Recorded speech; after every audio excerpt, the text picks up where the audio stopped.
buenas en sus hogares, cerrando la noche, que llega a través de las señales de Carivisión, Canal 26, Sistema de Cable Tricón, además 26 de Claro, 67 Aster y en una red importante de Sistema de Cable municipales y provinciales para cubrir toda la República Dominicana.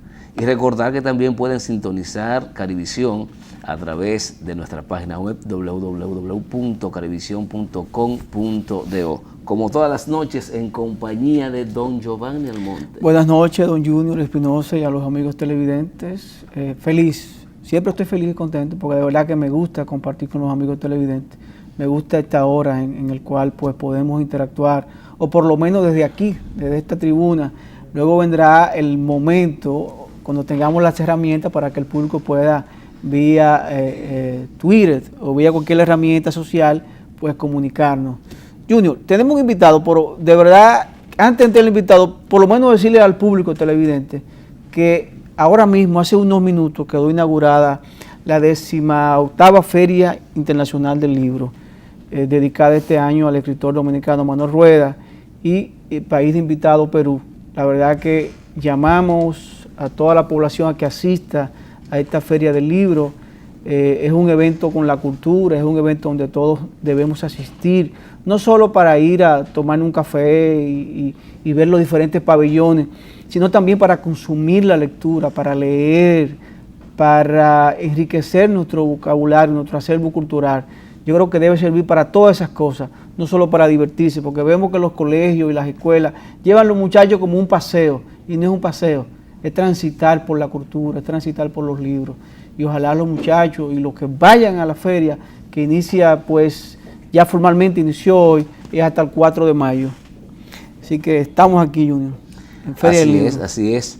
Y de inmediato vamos a darle paso a nuestro invitado, el licenciado Guillermo Carán, figura pública de reconocida reputación a la República Dominicana por sus aportes no solamente técnicos, sino también en el ámbito político. El gobernador del Banco Central. Así es, por lo tanto vamos a aprovechar al máximo el tiempo que va a dedicarnos para socializar importantes temas de la actividad y de la situación nacional. Bienvenido nuevamente a Cerrando la Noche, licenciado Carán. Buenas noches. Bueno, gracias a ustedes por la invitación. Qué bien. Licenciado, hay un tema que generalmente es obligado cada vez que usted acude a los medios, y es el tema del crecimiento económico y el desarrollo humano. La República Dominicana ha estado reflejando un permanente crecimiento económico que, la cifra última del último trimestre nos dicen que creció 6.5%, pero en la medida en que ha crecido económicamente el país, ha disminuido el salario en una forma estrepitosa. ¿Cómo explicar esa situación? Yo creo que es un problema de modelo económico y es un modelo también de filosofía de gobierno y de conducción económica, porque a veces abusamos de medir la eficiencia de un sistema económico concentrado en una variable como el Producto Bruto Interno. Yo recuerdo cuando el presidente Sarkozy llegó al poder en Francia, una de sus primeras medidas fue nombrar una comisión de expertos para que le dijeran cómo medir el funcionamiento del sistema económico, porque él no estaba satisfecho como se reflejaba con el Producto Bruto Interno. En el caso dominicano también nos hemos concentrado mucho en esa variable, olvidándonos dos cosas que son importantes. Una, cómo se financia ese crecimiento, y otra, cómo se distribuye ese crecimiento. Y ninguna de los dos está bien. El Producto Bruto Interno ha crecido, la economía dominicana es dinámica, es pujante, pero hay que ver cómo se ha venido financiando ese crecimiento y cómo se ha distribuido su beneficio. Y así como se reitera la pregunta cada vez que yo vengo, yo reitero la respuesta. El financiamiento de la economía ha sido fundamentalmente en base a recursos externos, endeudamientos, lo cual te significa que el crecimiento, que lo que tú has producido no ha sido neto, Si tú produces 100 y debes 50, realmente lo que te queda es 50. Eso es lo que tú tienes que distribuir.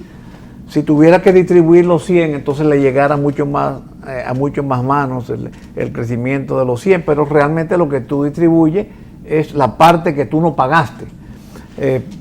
Y por eso la importancia de medir, de ponderar el financiamiento y, por supuesto, cuando se habla de distribuir el beneficio, acompañado de tu pregunta, bueno, ¿por qué el salario ha disminuido? Porque estamos imbuidos, estamos dominados por un modelo económico donde, por ejemplo, la variable empleo, que debería ser el principal motivo de atención de los gobernantes, no tiene la misma prioridad que el Producto Bruto.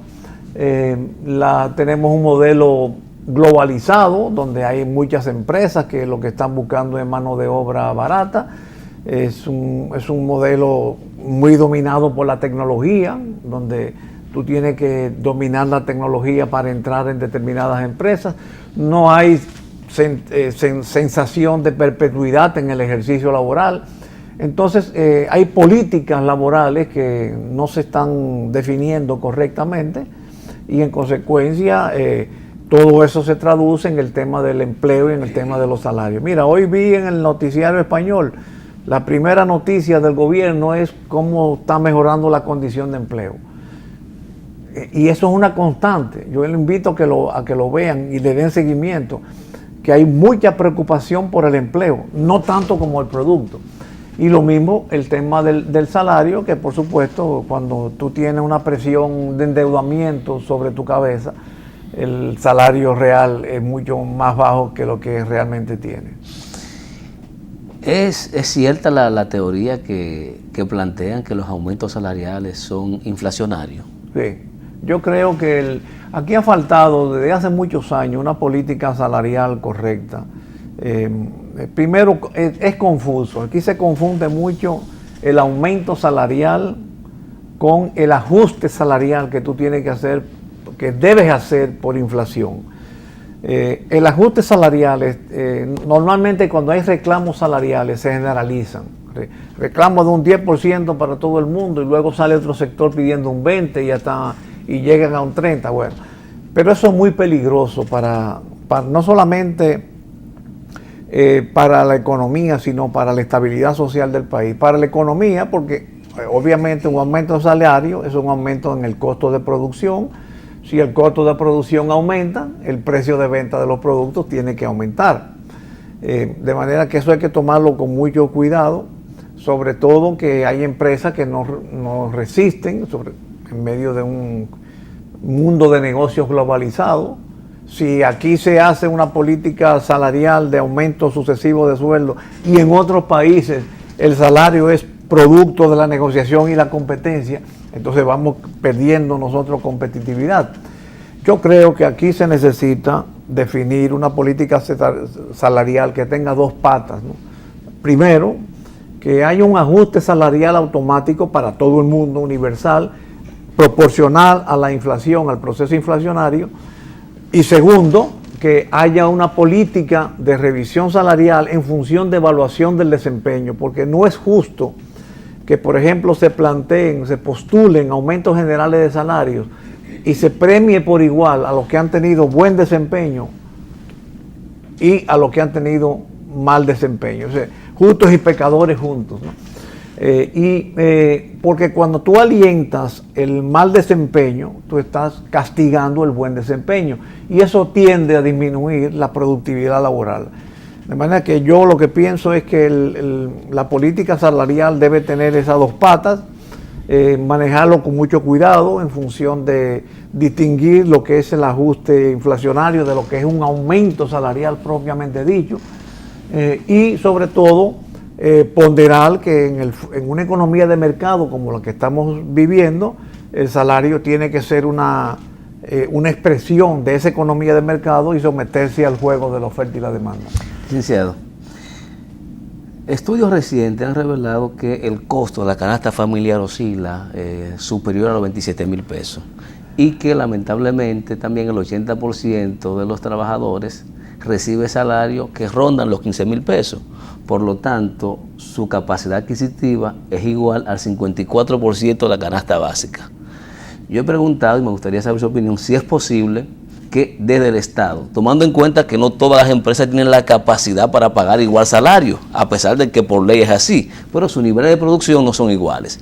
Por lo tanto, algún mecanismo de compensación debe existir. Y tomaba como ejemplo, el actual gobierno de Panamá, lo primero que hizo fue establecer una canasta básica controlada para contrarrestar un poco esa situación de inaccesibilidad a los servicios, a los productos básicos de consumo. ¿Puede la República Dominicana, mediante acuerdo con el sector privado, fijarse una meta para proteger determinados productos de consumo masivo? Honestamente, no creo que haya un clima institucional, ni un marco de autoridad en el ejercicio gubernamental, ni una vocación de servicio de parte de los agentes económicos, entiéndanse, empresarios y trabajadores, que pudiera propiciar ese tipo de acuerdos. Esos acuerdos suelen propiciarse con los gobiernos nuevos. Cuando un gobierno llega que tiene siempre hay muchas esperanzas, muchas expectativas, ese es el momento de los grandes pactos.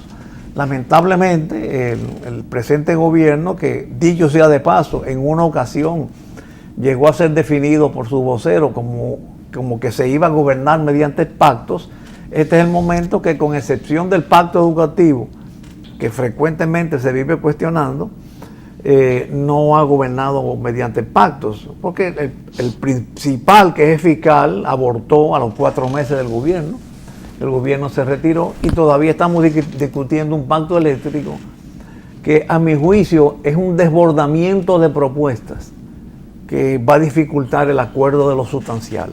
Que, por ejemplo, en el tema eléctrico, para mí lo más importante es el sistema de fijación de precios de compra de la energía por parte de las distribuidoras a los generadores, que está determinado por contratos y por un sistema ahí medio raro, que si el que se compra al que mayor costo tiene, entonces hay que ponerle ese mismo precio a todo.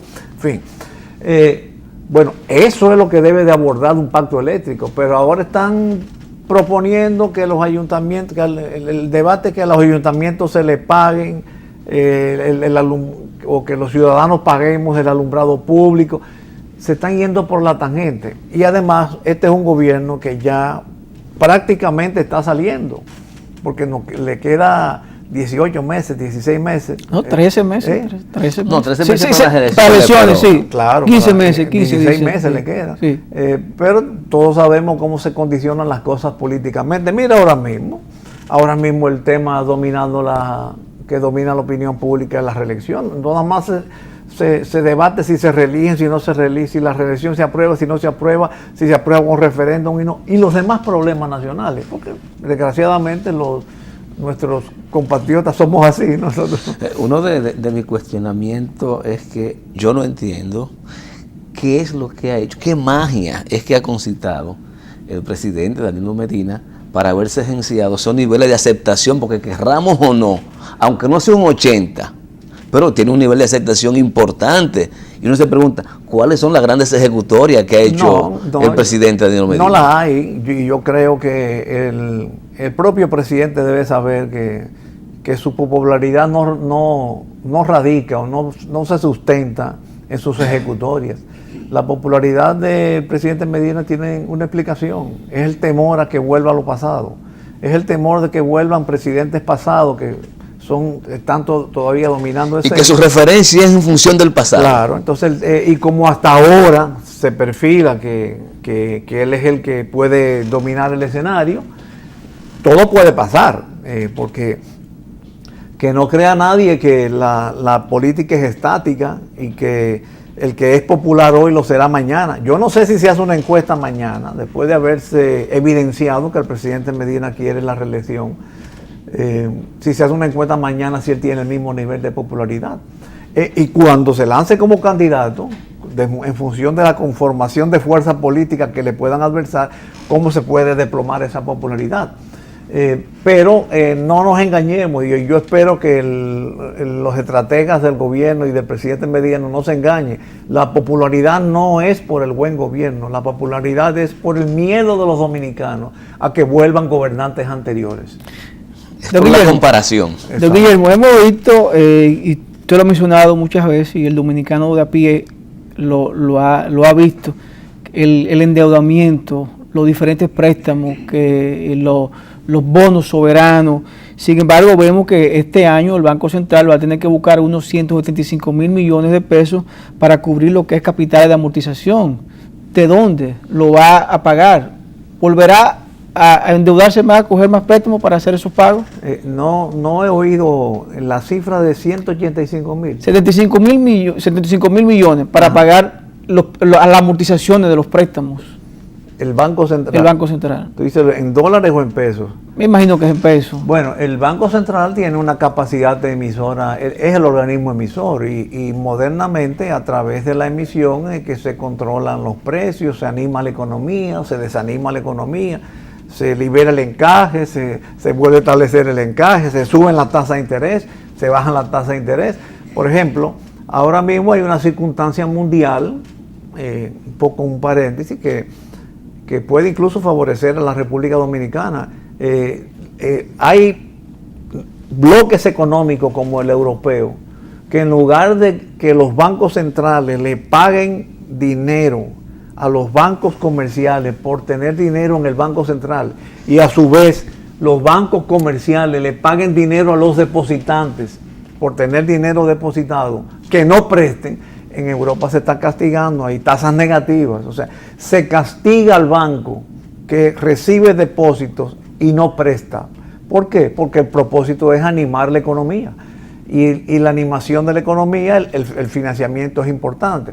Entonces, los bancos centrales actúan con los bancos comerciales, porque un banco central es un banco de bancos comerciales, y con el sistema financiero nacional en esa misma forma, y tiene capacidad ilimitadas de emisión. Ahora, esa circunstancia que te he dibujado, yo creo que puede cambiar los modelos de financiamiento de los déficits que hay, porque el principal déficit que tiene el Banco Central se origina en los depósitos que tiene que captar para neutralizar la emisión, que a su vez de los intereses pagados por los depósitos de años anteriores y originados en la crisis bancaria del año 2002. Entonces es una bola de nieve, es una vorágine que en algún momento va a tener que ser compensado.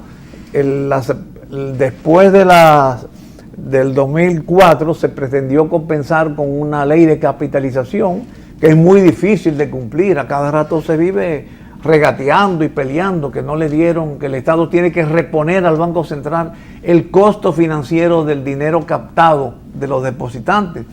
Pero yo creo que hay que cambiar de esquema para cortar ese raíz, porque del 2004 hasta ahora lo que hemos tenido es un incremento de los valores en circulación captados por el Banco Central, y eso genera el pago de intereses hacia el público, que es emisión, y para retirar esa emisión entonces tiene que volverse a captar depósitos, y eso realmente no es un manejo que se puede aproximar a lo deseable. Guillermo, con su anuencia y la anuencia de los amigos televidentes, vamos a hacer una pausa para luego seguir esta conversación con usted, y vamos a hacer una pregunta en el aire. La Estrategia Nacional de Desarrollo, vemos que muchos países la llevan a cabo, esa agenda programática. ¿Podemos nosotros como país tratar, junto con todos los partidos políticos, de llevarla a cabo? Vamos a la pausa y luego venimos con Cerrando la Noche.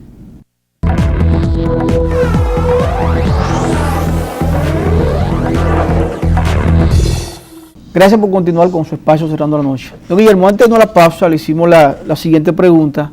De los países desarrollados, la mayoría de las naciones tienen una estrategia nacional de desarrollo, lo que es una agenda con relación a la energía, educación, lo que es los pactos fiscales que se llevan a cabo indistintamente de los partidos que estén en el gobierno.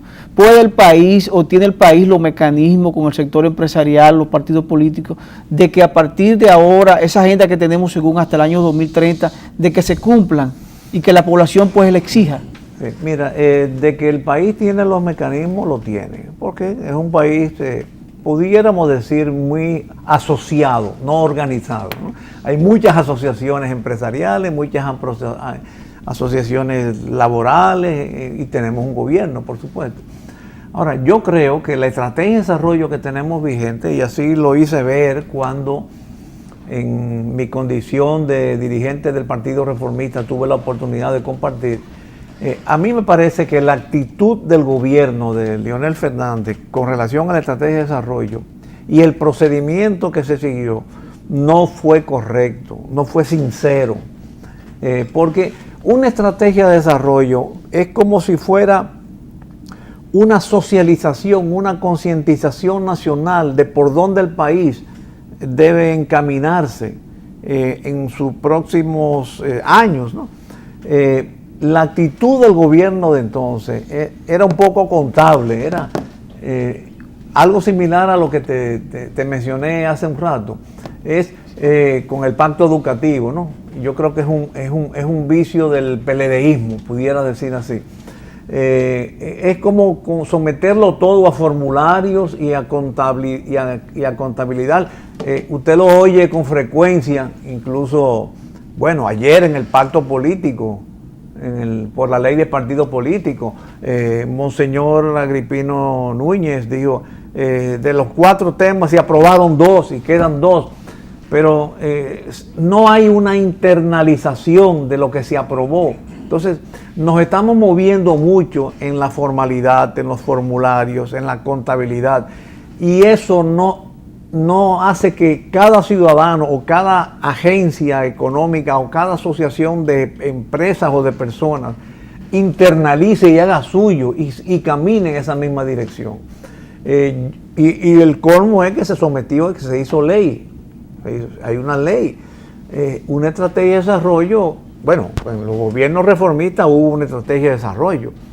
Incluso, contrariamente como se cree, partiendo del año post-revolución, yo sé que ustedes van a pasar un comentario sobre la Revolución de Abril, pero en el año después de la Revolución nosotros tuvimos mucho asesoramiento de organismos internacionales para restablecer el orden, la paz, el clima de confianza, la reintegración, la reunificación de la familia dominicana. Y hubo muchas agencias internacionales como la CEPAL, el ILPES, que nos asesoraron en la fijación de una estrategia nacional de desarrollo hasta el año 85, y eso inspiró muchos planes de desarrollo.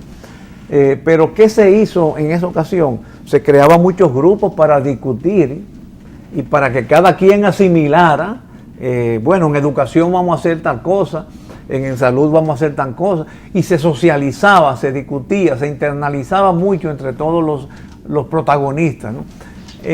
No con el ánimo de someter a votación, está aprobado o no, ni con el ánimo de decir tantas propuestas están aprobadas o no, sino para ir convenciendo a los ciudadanos y a las asociaciones de cuál es el camino que el país necesita para su desarrollo. Eso no existe en la ley vigente de estrategia de desarrollo. Licenciado, yo quiero plantearle 3 cosas, 2 que están vinculadas. El tema energía y el tema combustible. La República Dominicana, a pesar de que el comportamiento, los precios del crudo a nivel internacional, digamos que esté en el suelo, si lo comparamos hace 2 años o hace 8 meses, porque hoy día, pues simplemente estamos hablando de un barril de petróleo que ronda los 52, 55, 56, sí, 56, pero imaginémonos que esté a 60, precio razonable, que sería cerca del 50% de cómo estuvo. ¿Cómo es posible que en República Dominicana hoy día el galón de gasolina esté más caro que en el 2008? Cuando teníamos un dólar disparado también. 110 llegó. Y un barril de petróleo que sobrepasaba los $100. ¿Qué explicación tiene eso? ¿Y por qué eso no se ha reflejado en los precios de los combustibles, tampoco en los precios de la energía eléctrica? Y la última, que no tiene que ver, pero vale, tome su tiempo, el aumento del encaje legal que autorizó el Banco Central y en consecuencia, ¿por qué un aumento de las tasas de intereses? ¿Cómo manejar esa situación? ¿Era necesario aumentar el encaje legal para lograr los objetivos?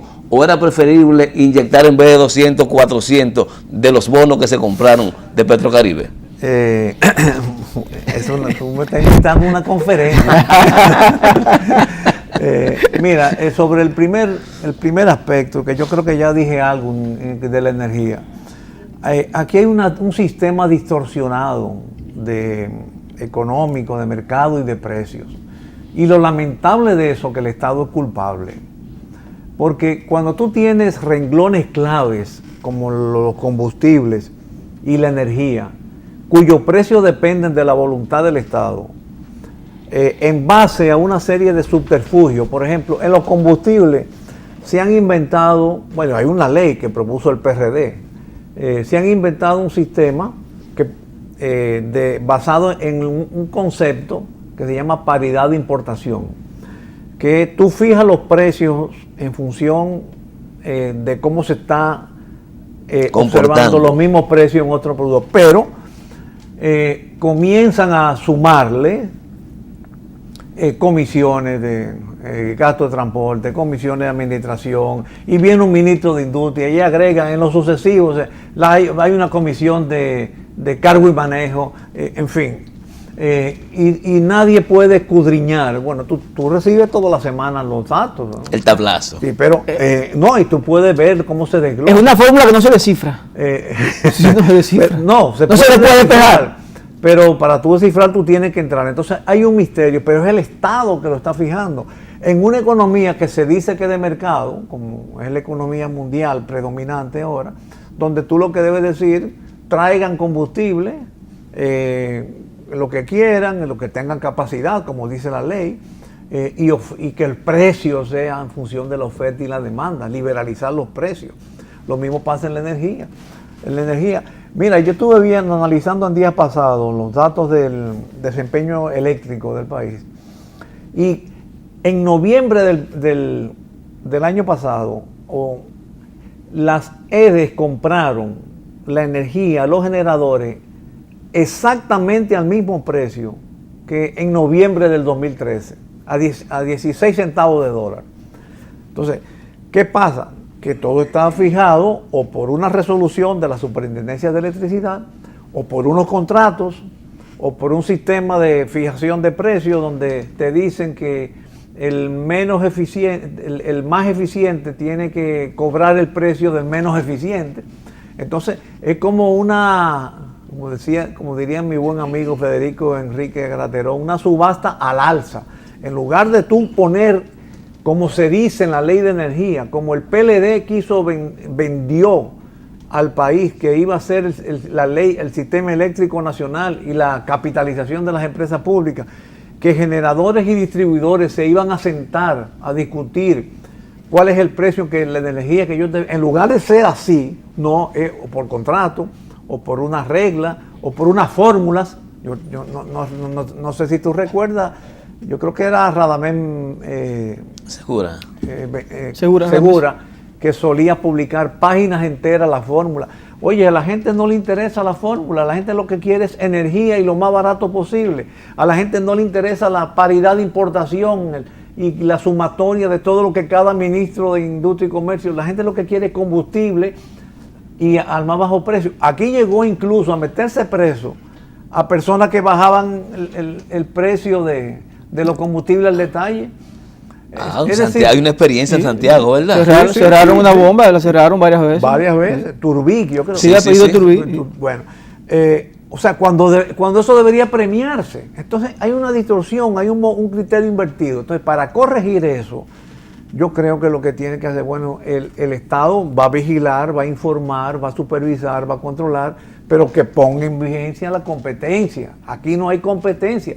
Y el Estado está dando mal ejemplo, porque cuando no hay competencia en combustible, no hay competencia en energía, tampoco lo hay en transporte, y estamos montando un sistema económico contrario a lo que está predominando en el mundo, que es la competencia, y contrario, y sin cuya competencia nosotros podemos insertarnos en el mercado internacional, porque aquí tenemos 3 o 4 tratados de libre comercio con Centroamérica, con Estados Unidos, con Europa, con la zona del Caribe, que para entrar y vender tú tienes que competir, no di que con fórmulas ni con reglas. Entonces yo creo que eso tiene que ser cambiado. Bueno, pero lo estamos viendo ahora mismo con el asunto de la mosca del Mediterráneo, que hay muchos productores dominicanos que se están yendo a la quiebra. Entonces, ¿quién va en su auxilio? ¿El Estado, el gobierno? Bueno, pero ese caso es distinto. Son casos aislados, claro. Ese caso es una omisión del Estado, un descuido. Y en cierta forma también a veces nuestros agentes empresariales se les dicen las cosas. Se duermen mucho. Hay que tener control fitosanitario, pero no, hombre, no, eso va a pasar. Siempre creemos que en la Virgen de Altagracia, y resulta que no, llega un momento en que hay reglamentaciones que tienen que cumplirse. Sobre el otro aspecto de tu pregunta, que es más compleja, mira, definitivamente el rol moderno de los bancos centrales es aflojar y apretar. O sea, cuando hay tendencias inflacionarias, entonces los bancos centrales tienden a retirar dinero a través de la tasa de interés o aumentando el encaje legal. Cuando el problema no es inflacionario, sino que no se está produciendo, que no hay venta, que el comercio baja, baja los ingresos del Estado. Entonces, en este caso, aflojar, bajar las tasas de interés para que el dinero se quede en la economía y disminuir el encaje. Yo creo que eso lo hace bien el Banco Central. Está vigilando constantemente la economía y aprieta y afloja, suelta y recoge en función del comportamiento periódico de la economía. Y tenemos que acostumbrarnos a eso, porque fíjate, vuelvo al ejemplo de la situación europea, que está castigando a los bancos que no prestan. Aquí no, aquí se le paga a los bancos que no prestan un 6.25, creo que bajó ahora, 5.75. Se le paga por el dinero, el depósito, lo que le llaman overnight, o sea, el dinero dormido. ¿Qué es el dinero dormido? Que está en el Banco Central. El dinero que captan en depósito y no prestan. Entonces, es lo contrario, tú tienes que castigar a los bancos para eso. Para que presten, para dinamizar la economía. Y el instrumento más idóneo para eso es la tasa de interés. Claro. Bien, vamos a agradecerle al licenciado Guillermo Caram por haber dedicado esta parte de su tiempo a compartir con la audiencia y con nosotros estos temas tan importantes. Y sobre todo, Junior, agradecemos a don Guillermo porque es bastante llano, es sencillo, la gente entiende, no anda buscando muchas palabras rebuscadas, técnicas, la gente entiende exactamente lo que él quiso decir, lo que dijo con relación a la economía dominicana y cuál es su realidad. Bueno, gracias por la invitación y gracias por los piropos. Vamos a una pausa y en breve continuamos con Cerrando la Noche.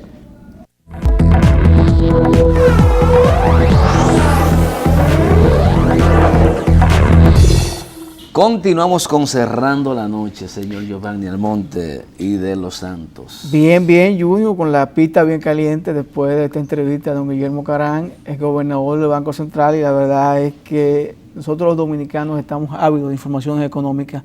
Se habla mucho de educación financiera, de cómo tú alargar el peso, de cómo tú planificar los gastos, la economía del hogar. Pero la realidad es que lo que necesitamos es planificar el país, que el país comience a distribuir esa riqueza y que no nos endeudemos tanto y que los bancos presten a las personas, a las empresas, a los pequeños negocios, que es lo que de verdad dinamiza. Junior, tú sabes que mañana se celebran ya 50 años de lo que fue la revolución de abril del año 1965. Esta gesta importante, histórica, que los dominicanos debemos recordar. Creo que el video, señor director, vamos a pedirlo, señor director, porque tiene audio. Y no quiero matar el video porque es cortesía de la Presidencia de la República, un video realizado por ellos, por la Presidencia de la República, que se va a pasar en lo que es la Feria Internacional del Libro. Y la verdad que lo importante de todo esto es que los dominicanos entendamos que la historia hay que conocerla para que no se repita. La gesta del año 1965 se propició con la única idea, o las varias ideas, de restablecer la Constitución del año 1963, que viene con el derrocamiento del gobierno del presidente Juan Bosch el 25 de septiembre de 1963. De ahí nace toda esta revuelta que enfrentó a los dominicanos esta lucha que hubo y que gracias a Dios pues demostramos al país y al mundo que somos capaces de lograr lo que queremos. Vamos a ver este video, como dije ahorita, cortesía de la Presidencia de la República. Es una entrevista al historiador Guillermo Casá, donde nos habla de esta importante gesta.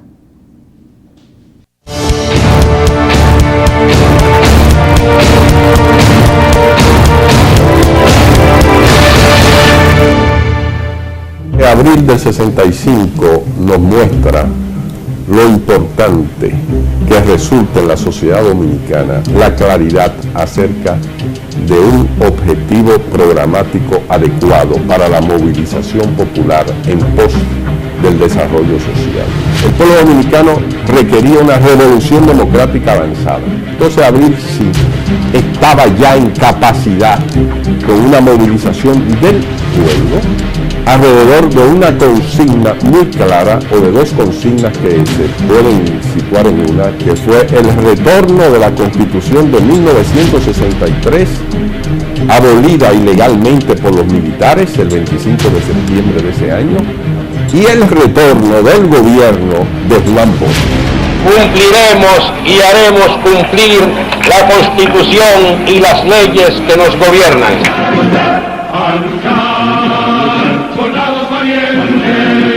El 24 de abril de 1965, el pueblo dominicano retoma el curso de su historia. Había llegado la hora de la luz y sin importar credos, color ni condición, se reclamó el derecho a vivir en democracia. Instantáneamente la gente salió a las calles. Es decir, el pueblo estaba esperando eso, y era una demanda, no fue un invento. Era un sentimiento de unidad nacional que había. Todo el mundo estaba apoyando al proceso revolucionario iniciado por los militares el 24 de abril. Los procesos políticos requieren líderes, y a veces el líder. El liderazgo no se reducía a la figura de Camaño ni a la de los militares. Surgió un liderazgo colectivo que reunía a personas altamente competentes, patrióticas, pero finalmente era un gobierno, y un gobierno que se caracterizó por la limpieza moral, aunque no manejara dinero, pero había limpieza moral. Levantando la bandera de retornar al buen gobierno, en 72 horas, en una reducida zona de la ciudad y en la mayoría de los pueblos, la sociedad dominicana organizó un gobierno ejemplar. Y evidentemente, los comandos fueron una experiencia digna de estudio, porque permitieron no solamente la organización militar masiva y personas de todo el país que constituyeron comandos por pueblos, es decir, todas las ciudades importantes del país tenían su comando. Entonces se produjo una relación muy intensa de los miembros de los comandos con la población de la ciudad de Santo Domingo y con la población del país. El Comando Constitucionalista como entidad resumió la canalización de las energías del pueblo en este hecho tan extraordinario. A los jóvenes que piensen en la patria, que piensen que es posible construir una patria mejor y que para esto estudien el pasado, se inspiren como profesionales, pero también como personas. Gracias a abril de 1965, allí y entonces construimos patria libre y democrática.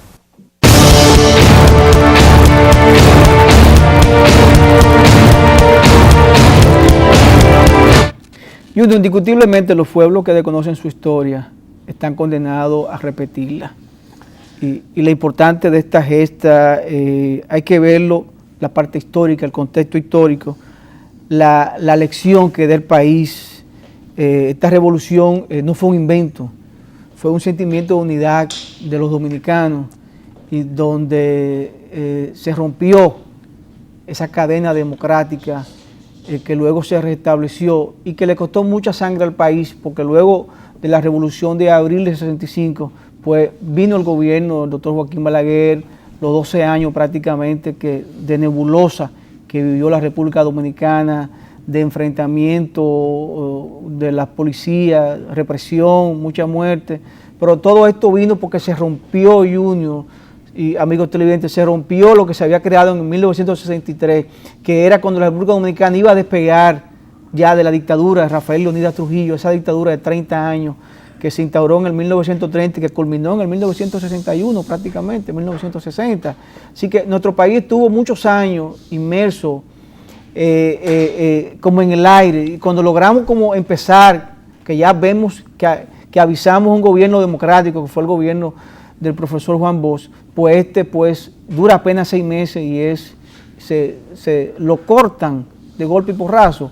Y entonces esta revuelta o esta revolución del año 65, pues es como empezar de nuevo y decirle al país y decirle al mundo que sí queremos ser independientes, que sí queremos ser libres y que sí queremos avanzar como nación. Y debemos conocer la historia para que la historia no se repita, Junior. Así es, 50 años de un pueblo en armas, debió ser la consigna de esta celebración, porque efectivamente en ese hecho histórico hubo, bueno, tú hablas de la unidad, una parte de esa cúpula militar se unificó con el sentimiento de la mayoría de la población, porque hay que recordar que en ese momento hubo una parte de los dominicanos que se ubicaron del lado contrario de la Constitución, muchos de los cuales hoy día son más constitucionalistas que todos los constitucionalistas, los que más defienden la Constitución, pero que en su momento no la defendieron. Le dieron la espalda. Le dieron la espalda a ese intento, tal como tú planteabas, de sentar las bases institucionales para que la República Dominicana hubiese despegado. Posiblemente, de haber concluido el profesor Juan Bosch su mandato, fuera de otro país, la República Dominicana pudo haber sido otra, porque lo que vino después de ahí, claro, como consecuencia fue la restauración de lo anterior, pura y simplemente. Y se reitera una vez más cómo los conservadores siempre se la han agenciado para mantener el control del Estado. Desde 1844 a la fecha ha sido así. Cada vez que un liberal ha querido tomar la rienda, lo han sacado y ha terminado mal. Si no, pregunta dónde quedaron los ideólogos de la independencia de la República Dominicana. Exiliados, fusilados. ¿Dónde quedaron? Y muertos. Entonces, por eso es que no es capcioso cuando uno dice que los responsables de la desgracia nacional es ese sector político, empresarial, que ha estado siempre en el Estado. Porque lo que hay es un relevo generacional, pero son las mismas familias las que han estado siempre en todos los consejos de administración importantes del país. Yo te decía que hasta en el consejo de dirección del Teatro Nacional tú encuentras las principales familias de la República Dominicana que están. Entonces, cuando se pase balance, no es resentimiento, es realidad que ustedes son, conjuntamente con esa clase política, con el sector eclesial, con los sectores militares, los responsables de que la República Dominicana hoy día, por más adelanto que exhiba, por más crecimiento que exhiba, siga siendo un país que en términos de desarrollo humano no ha avanzado. Y la realidad está presente y latente. Concatenar esto con, sencillamente, el problema tan sencillo que parece del aumento salarial. Como una República Dominicana que ha crecido tanto, tiene unos niveles de salario tan bajos. Sí, Junior, pero... Como una República Dominicana que ha crecido tanto, las principales figuras que van al Estado entran descalzos y salen montados en zapatos de 3, 4 mil dólares. Yo me estoy riendo. Yo me estoy riendo de eso, Junior, que tú hablas de hacer rendición de cuentas antes de salir. Y vi esta mañana una noticia del expresidente Pepe Mujica, ¿verdad? Sí. Que declaró $300,000 después de salir de la presidencia, $300,000 su capital. Eso fue lo que declaró, $300,000. Pero ¿y cómo entonces? Eso es lo que tiene. Y cuando tú dices, bueno, Oye, sabemos un que expresidente de un país. sabemos que los discípulos de Juan Bosch lo enterraron antes de morir. Tú dices, bueno, la lucha histórica de ese pueblo en armas, de esa alianza cívico-militar, fue por el retorno de la constitucionalidad, el retorno a la Constitución, el retorno, no solamente a la Constitución, sino el retorno del profesor Juan Bosch sin elecciones, restaurarlo en el poder, para que continuara Lo que había el iniciado. camino que inició con la, digamos, en la época moderna, la primera constitución resultante de un proceso realmente constituyente en la República Dominicana. Y ver cómo uno de sus discípulos supuestamente más aventajados, que tiene como héroe y líder a una de las personas más conservadoras del país, al doctor Mario Vinicio Castillo, pues sencillamente, después de poner al país a perder tiempo en un proceso de consulta para modificar la Constitución, pues se agenció un tremendo discurso justificando que no era necesario la celebración de una asamblea constituyente, porque aquí no ha habido ruptura constitucional, institucional. Entonces, cuando usted oye eso, dice, bueno, ¿en manos de quién quedamos después del 65? ¿Qué tanto hemos avanzado? ¿Han retomado o han pensado en algún momento retomar los ideales, ese proyecto de nación inconcluso que fue troncado por la intervención norteamericana de 1965? Piensa en eso hoy día, pero igual, porque a veces enfocamos la cosa en el gobierno de turno. Revisemos la deuda histórica que tiene también el PRD con este pueblo, que en sus gobiernos han sido la misma vaina que los PLDistas y que los reformistas. Yo me conformaría, Junior. Ese episodio parece que solo se ve como, ni siquiera como un hecho histórico, ¿verdad? Digamos una epopeya que no necesita tener vida, carne y hueso, con la posibilidad de que en algún momento se retome esos idearios, de que derrumbar la República Dominicana por un mejor sendero. Yo me conformaría, Junior, con un simple acuerdo para una verdadera agenda de estrategia de desarrollo.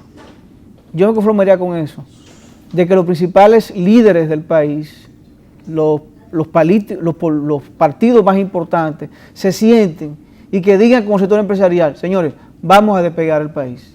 Vamos a trabajar para que este país crezca, para que haya industria, para que haya producción agrícola, para que vivamos del campo, para conservar la única fuente acuífera que tenemos. Vamos a producir para que el dominicano no tenga que irse en yola, para que el dominicano no tenga que ir a la calle a vender en un tarantín, para que los negocios informales no sigan creciendo. Yo me conformaría con eso, Junior, solamente con eso. Olvídate de muchas leyes, de que los senadores y los diputados vayan al Congreso a legislar y a hacer leyes todos los días que al final se incumplen y se rompen. Porque son leyes que se incumplen y se rompen. Miren estos días, una ley o una resolución que declara la bachata patrimonio, yo no sé qué carajo. Óyeme, yo estoy de acuerdo con que los diputados hagan algo, pero vamos a hacer algo que en realidad le beneficie al país, que le deje resultados. Vamos a obligar a los políticos y al sector empresarial a que se sienten en la misma mesa. Y lamentablemente no logra ponerse de acuerdo, Junior. No logra ponerse de acuerdo porque un simple aumento de salario no lo ha logrado a ellos ponerse de acuerdo. Vamos a despedir el programa y vamos a repetirle el fragmento de la intervención de Frank Moya, de Roberto Casá sobre la revolución. Perfecto. Así seguir contribuyendo a que este hecho histórico se mantenga, quede en la memoria de los dominicanos, pendiente. Así que ¿no? Vamos desearle buenas noches a los amigos televidentes. A los amigos televidentes. Y mañana nuevamente estaremos con ustedes. Hasta mañana. Hasta luego.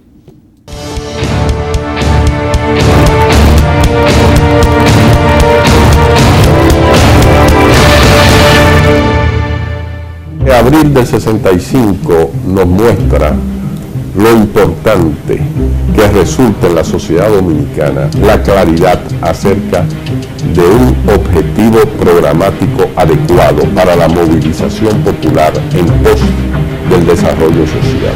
El pueblo dominicano requería una revolución democrática avanzada. Entonces Abril sí estaba ya en capacidad con una movilización del pueblo alrededor de una consigna muy clara, o de dos consignas que se pueden situar en una, que fue el retorno de la Constitución de 1963, abolida ilegalmente por los militares el 25 de septiembre de ese año, y el retorno del gobierno de Juan Bosch. Cumpliremos y haremos cumplir la Constitución y las leyes que nos gobiernan.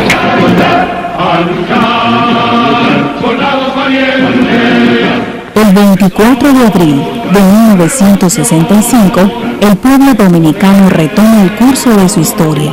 Había llegado la hora de la luz y, sin importar credos, color ni condición, se reclamó el derecho a vivir en democracia. Instantáneamente la gente salió a las calles. Es decir, el pueblo estaba esperando eso, y era una demanda, no fue un invento.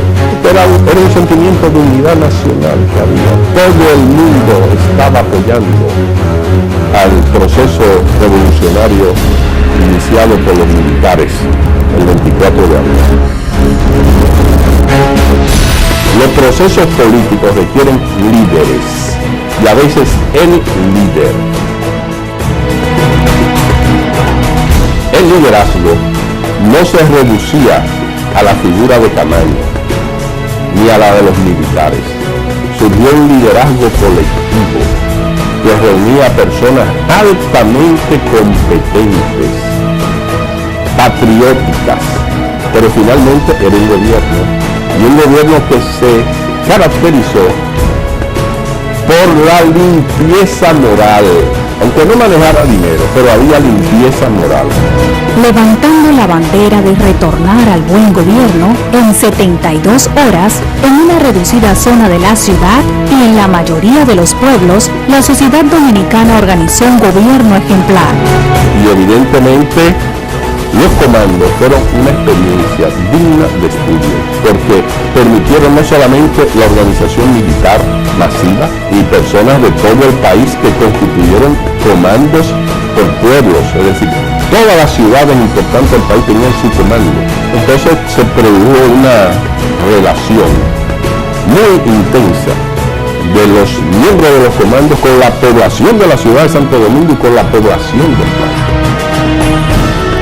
El Comando Constitucionalista como entidad resumió la canalización de las energías del pueblo en este hecho tan extraordinario. A los jóvenes que piensen en la patria, que piensen que es posible construir una patria mejor, y que para esto estudien el pasado, se inspiren como profesionales, pero también como personas. Gracias a abril de 1965, allí y entonces construimos patria libre y democrática.